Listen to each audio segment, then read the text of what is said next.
Lok Sabha election असेल किंवा आपले विधानसभा इलेक्शन असेल त्याची तयारी असेल. कारण की आपल्याला माहिती आहे की लोकसभेमध्ये आणि विधानसभेमध्ये फार अधिकचे संघर्ष होते, परंतु कोणत्याही प्रकारचं नियोजन, प्रतिबंधात्मक कारवाई, प्रभावी कंट्रोल आणि योग्य प्लॅनिंगमुळे आपल्याकडं किरकोळ प्रकारावर कुठल्याही प्रकारचे अनुचित प्रकार घडलेला नाहीये आणि आपल्याकडं कोणत्याही प्रकारचे विविध सुव्यवस्थेचे विविध प्रश्न जरी निर्माण झाले तरी देखील आपल्या अधिकाऱ्यांनी त्वरित त्या ठिकाणी रिस्पॉन्स देऊन कोणत्याही प्रकारचे अनुचित प्रकार किंवा कुठेही मोठ्या प्रकार असतात आपल्याकडे घडलेले नाही. वेगवेगळ्या प्रकारचे विविध आंदोलन वर्षभर होत असतात, त्या अनुषंगाने आपल्याकडे देखील गेल्या वर्षभरात मोठ्या प्रमाणावरती आंदोलन झालेले आहे, परंतु त्या देखील आपले व्यवस्थित आणि चांगल्या प्रकारे पार पडलेले आहेत. येणाऱ्या वर्षामध्ये आपल्याला माहिती की नवीन चॅलेंजेस प्रत्येक शहराला असतात. त्याच्यामध्ये प्रामुख्याने मला माहिती की आपल्याकडे थोडंसं मोटर सायकल चोरीचं प्रमाण आहे, त्याचबरोबर घरपुडी आहेत, कारण की हे वाढणारं शहर आहे. मोठ्या प्रमाणावरती वस्ती आणि नागरिक शहरामध्ये आणि आपल्या ह्या विभागीय स्तरावरच्या मोठ्या शहरामध्ये राहायला येत असतात. त्या अनुषंगाने आपल्याकडं वाढीव मॅनपॉवर जी आहे ती आपल्याला उपलब्ध होणार आहे. त्याचबरोबर एअरपोर्ट जे आहे ते एअरपोर्टला सुद्धा आता इंटरनॅशनल फ्लाईट नवीन गेल्या काही 2-3 महिन्यात सुरू होणार आहे. त्या अनुषंगाने देखील आपण मॅनपॉवर डिप्लॉयमेंट, इमिग्रेशन करता आणि इतर नियोजन आपल्या चालू आहे. त्याच्याप्रमाणे आपण लवकरच नियोजन करून पुढच्या 2 ते 3 महिन्यामध्ये बहुतेक आपल्याकडच्या शहरामधून इंटरनॅशनल फ्लाईट देखील सुरू होईल. मध्ये विशेषतः मोबाईल चोरी, त्याचबरोबर चेन स्नॅचिंग, घरपुडी, वाहन चोरी हे महत्वाचे हेड्स आहेत, त्याच्यामध्ये आपल्याला सगळ्यांना लक्ष दिलं पाहिजे म्हणजे आम्हाला. आणि दुसरी गोष्ट म्हणजे की सायबर क्राईम, कारण की बरेचसे असे डिजिटल अरेस्टचे नवीन प्रकार गुन्हेगार करत आहेत आणि शहरात देखील बरेचसे नागरिक या गुन्ह्यांना बळी पडत आहेत. अवेअरनेसचा प्रोग्राम देखील आपण मोठ्या प्रमाणावरती शाळा, कॉलेज आणि वेगवेगळ्या ठिकाणी आयोजित केलेला होता, जेणेकरून कारण की मी पाहिलेलं की याच्यामध्ये सुशिक्षित चांगल्या घरातले लोक देखील बळी पडत आहेत. त्याच्यामुळे अवेअरनेस त्याच्यामध्ये फार महत्वाचा आहे, जेणेकरून लोकांची अशी फसवणूक होणार नाहीये. त्या दृष्टीने देखील आमचा प्रयत्न जास्तीत जास्त प्रमाणात करण्यात येत आहे. बाकी वेलफेअरच्या बाबतीमध्ये आपण पाहिलेलं आहे की आपल्याकडे थोडस पुढच्या काही कालावधीमध्ये एखादा वेलफेअर फंड जे आहेत आपल्या आयुक्तालयामध्ये फार मर्यादित आहे. आपल्या कर्मचाऱ्यांच्या वेलफेअरच्या ऍक्टिव्हिटीज फंडच्या उपलब्धता करण्याकरता एखादा शो वगैरे देखील आयोजित करून आपल्याला त्यामध्ये CSR फंड मधून आपल्याला काही फंडिंग प्राप्त झालं असतं, त्यामध्ये देखील आम्हाला चांगल्या प्रकारे प्रभावी कामगिरी करता येईल. थँक्यू. आम्ही परत फिट NDPS नावाचा प्रकार आहे, त्याच्यामध्ये MPDA प्रमाणे आपण ज्या प्रकारे आरोग्य डिटेन्शन करतो त्या प्रकारचे देखील प्रस्ताव आमचे तयार करण्याचे चालू आहे. आम्ही काही मोकाटच्या म्हणजे काही गुन्हेगारांच्या संगतीमध्ये काही नार्कोटिक्सचे आरोपी आल्याचं आम्हाला निष्पन्न झालेलं होतं. त्याच्याप्रमाणे आम्ही त्यांना MCOची कारवाई देखील त्यांच्यावरती प्रभावी कारवाई केलेली आहे. पहा, आम्ही गेल्या 2-3 दिवसापासून तुम्ही बघत असाल की ड्रग ड्राईव्हच्या मोहीम मोठी प्रमाणावरती सुरू केलेला आहे आणि त्याच्यात जवळपास 100च्या वर केसेस आपल्या शहरामध्ये गेल्या 3 दिवसामध्ये झालेले आहेत. आणि आज आमची 4 वाजता देखील या अनुषंगाने सविस्तर नियोजनाकरता बैठक घेतली आहे आणि 21 डिसेंबरचा उत्साह नागरिकांमध्ये आणि विशेषतः तरुण मुलांमध्ये असतो, परंतु उत्साहाला नेहमीच संयम असला पाहिजे. कोणाचाही कुठल्या प्रकारे ड्रग ड्राईव्ह करून गाडी चालवणे, अपघात होऊ नये. नवीन वर्षाची सुरुवात ही सगळ्यांची चांगल्या प्रकारे झाली पाहिजे आणि आमच्या शुभेच्छा तर सर्व नागरिकांबरोबर आहेत, परंतु संयमाने आणि सुरक्षित प्रमाणे जे काही सेलिब्रेशन करायचं आहे ते करण्याकरता आमचं जे काही कोविड बंदोबस्ताचं नियोजन असणार आहे ते आम्ही योग्य प्रकारे करू.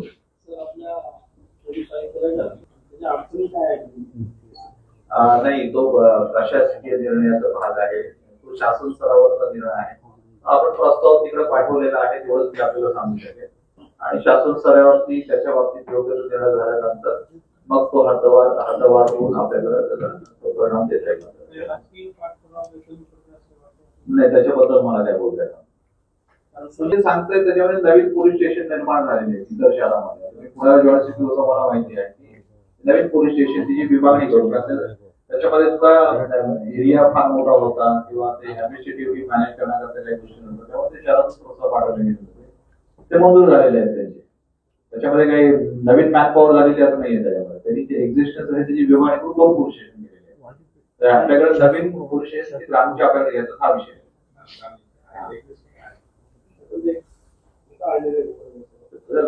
आम्ही प्रस्ताव पाठवलेला आहे. त्याच्याबरोबर पाठपुरावा आमचा शासन स्तरावरती आणि दिल्ली कार्यालयावरती जे काही गुन्हे दाखल झालेले आहेत त्याच्यामध्ये आरोपी अटक झालेले आहेत, कायद्याप्रमाणे सेक्शन लागलेले आहेत आणि गेल्या काही दिवसामध्ये वाढ झालेला आहे हा म्हणता येणार नाही. त्याच्यामध्ये आपल्याकडे गुन्हे घडत असतात, पोलीस गुन्हे दाखल करत असतात आणि आरोपींवरती कारवाई करत असतात.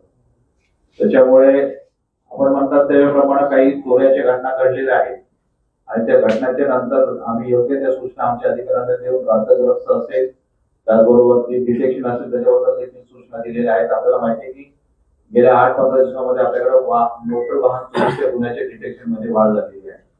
आपल्याकडे काही घरफोडीचे देखील गुन्हे काही डिटेक्ट झालेले आहेत, काही मोबाईल चोरीचे डिटेक्शन प्रमाण झालेलं आहे. तेव्हा गुन्हे होत राहतात, पोलीस त्यांचे प्रयत्न करून गुन्हे डिटेक्ट करत राहतात. स्पोर्ट्स मामले में क्या हुआ है? 21 करोड़ की जो घपला हुआ है, जे काही त्याच्यामध्ये झालेलं आहे डेव्हलपमेंट आतापर्यंत त्याच्यामध्ये 4 आरोपी अटक झालेले आहेत आणि आरोपींची कस्टडी घेतलेली आहे. त्याच्यामध्ये आमची विविध पथकं तयार केलेली आहेत. त्याच्यामध्ये आमचे सायबर सेल असेल, त्यानंतर क्राईम ब्रांच असेल किंवा ईओडब्ल्यूचे अधिकारी असतील, सर्वांची योग्य नियोजन करून त्याच्यात पुढील तपास चालू आहे. सॉरी अजून अटक नाहीये, त्याच्यामध्ये आहे, प्रयत्न चालू आहे. नायलॉन मांझे पे कितनी कार्रवाई हुई है सर अभी तक? नायलॉन मांझे के संदर्भात अब तक हमने 28 ऑफेंसेस रजिस्टर किए हैं. अब तक नायलॉन मांझे के ऊपर हम लोग जो मामूली सेक्शन लग रहे थे, लेकिन अभी हमने डिसीजन दिया है क्योंकि हाईकोर्ट के निर्देश के बावजूद हमारे प्रोहिबिटरी ऑर्डर्स के बावजूद भी एक मिनट बावजूद और अवेयरनेस के प्रोग्राम होने के बाद और मांझा और पतंग बिक्री के लोगों की मीटिंग ली हमने, ट्रांसपोर्टर्स की मीटिंग ली हमने, उसके बाद कुरियर वालों की भी मीटिंग ली क्योंकि कुरियर से भी काफी सारे हमारे यहाँ आता है. जो ई कॉमर्स सर्विसेज जो है वो पूरी सर्विसेज ऑनलाइन पे भी वो नायलॉन मांझा बेचा जाता है, उनकी भी हमने मीटिंग ली थी. और हमने अभी BNS 110 के तहत जो attempt to commit culpable homicide यानी जो सीरियस सेक्शन है वो लगाना चालू कर दिया है. यानी जो अडल्ट होगा, बुजुर्ग होगा, अगर वो मांझे इस्तेमाल करता है क्योंकि उसी मांझे की पतंग कटने के बाद वो रस्सी और वो पतंग रस्ते पे आता है और मोटरसाइकिल जो राइडर है वो इंजूर होता है. तो हमारे यहाँ पे कई सारे लोग इंजूर हो गए थे. उस इंजुरी के तहत हमने 110 कल्पेबल होमिसाइड थर्ड अमेंडमेंट में मर्डर अटेम्प्ट का ऑफेंस रजिस्टर किया है और उसमें हमें अभी PCR मिलना चालू हुआ है. आपने देखा होगा कि अभी इसमें काफी सारे लोगों को PCR मिला था और फिर वो सेंट्रल जेल में भी कोर्ट ने फिर उनको बाद में भेजा, उनको बिल भी जल्दी नहीं हुई है. तो हम लोग ग्राउंड पे जाके भी अभी चेक कर रहे हैं कि अगर किसी के पतंग उड़ाने में अगर वो नायलॉन मांझा भी इस्तेमाल करता है तो हम लोग वो उड़ाने वालों के ऊपर भी कार्रवाई करेंगे. BNS 110 के अंतर्गत कितने ऑफेंस रजिस्टर हुए सर? लगभग मेरे ख्याल से 10 ऑफेंसेस तो लगभग आज तक रजिस्टर हुए हैं. नाही आम्ही पोहोचलेलो आहे ना. आता जो जिन्सीमध्ये गुन्हा जो दाखल झालेला होता त्यांनी ज्याच्याकडून खरेदी केली त्या आरोपीपर्यंत पोहोचलेला आहे. आता परत काल परवा त्याला परत आम्ही डबल अटॅक केलेला आहे. म्हणून त्याचं नाव काय त्याला 2 गुन्ह्यामध्ये अटॅक केलेला आहे. बरोबर आहे. 2 गुन्ह्यात दुसऱ्या गुन्ह्यामध्ये आता अटक झालेला आहे. पर अभी भी सर पतंग मांझा बिक रहा है. कोणता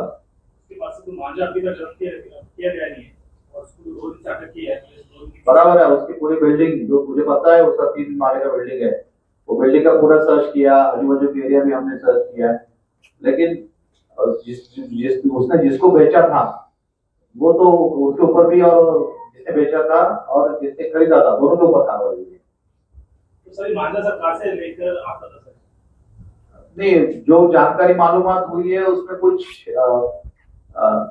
बॉम्बे से किसी आदमी से वो लेता था, ऐसी कुछ जानकारी नहीं है और उस हिसाब से हमारी लोग आगे इंट्रोगेशन उनके पास कर रहे हैं. इतनी कार्रवाई होने के बाद भी फिर भी नायलॉन मांझा रास्ते पे नजर आ रहा सर. देखो आप देखिए देखो नायलॉन मांझा और मांझा में थोड़ा फर्क होता है।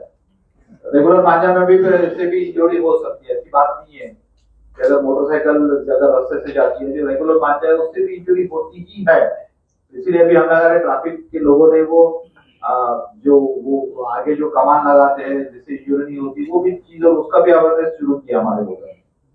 तो मेरे ख्याल से हमने स्कूल में अवेयरनेस प्रोग्राम लगाना चालू कर दिया है और सोशल मीडिया पे भी हमारा अवेयरनेस प्रोग्राम चल रहा है। जिसकी जहाँ जहाँ जहाँ जो कर सके हम लोग सब कुछ कोशिश कर रहे हैं।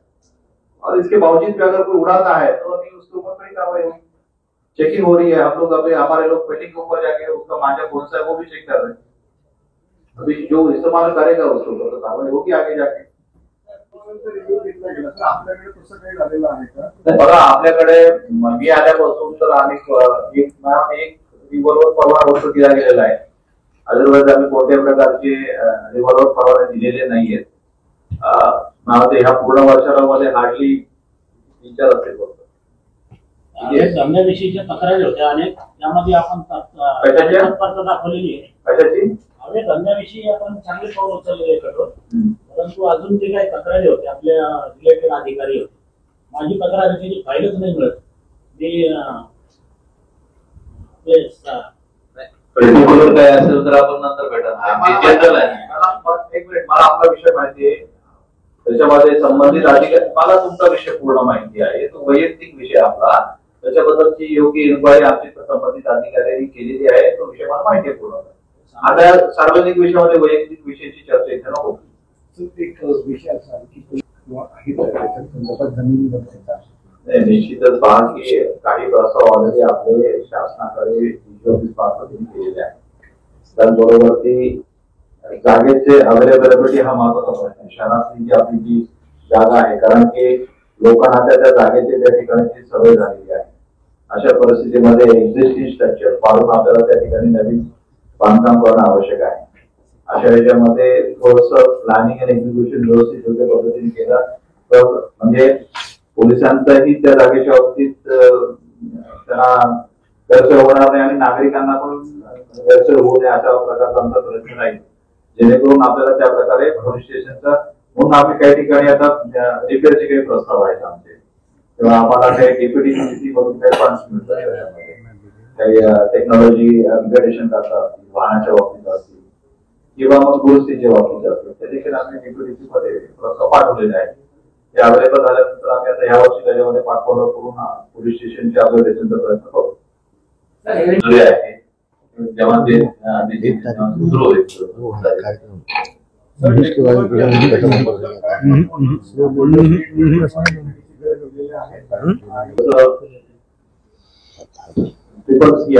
आपल्या शहरामध्ये सीसीटीव्ही कॅमेरे वो अलग है, पुलिस से रिलेटेड टेक्नॉलॉजी त्याच्याकडून आपल्याकडे काही सस्पिशियस लोकांची मुवमेंट शहरामध्ये येतात, रात्री अपरात्री काही सस्पिशियस वाहनं शहरामध्ये येत आहेत का, हे आपण विधानसभा इलेक्शनच्या वेळी आपल्या सिस्टीम मधून टेक्नॉलॉजी AI बेस्ड अनालिसिस करून काढण्याचा प्रयत्न केलेला होता। त्याच्यामुळे आपण जी ही सिस्टीम लागलेली आहे 2017-18 लागलेली आहे जी कॅमेरा सिस्टीम आहे, तर या बाबतीमध्ये मध्ये संबंधित मंत्रालयाच्या बरोबर प्रिन्सिपल सेक्रेटरी मॅडमच्या आमची बैठक झालेली होती ऑनलाईन।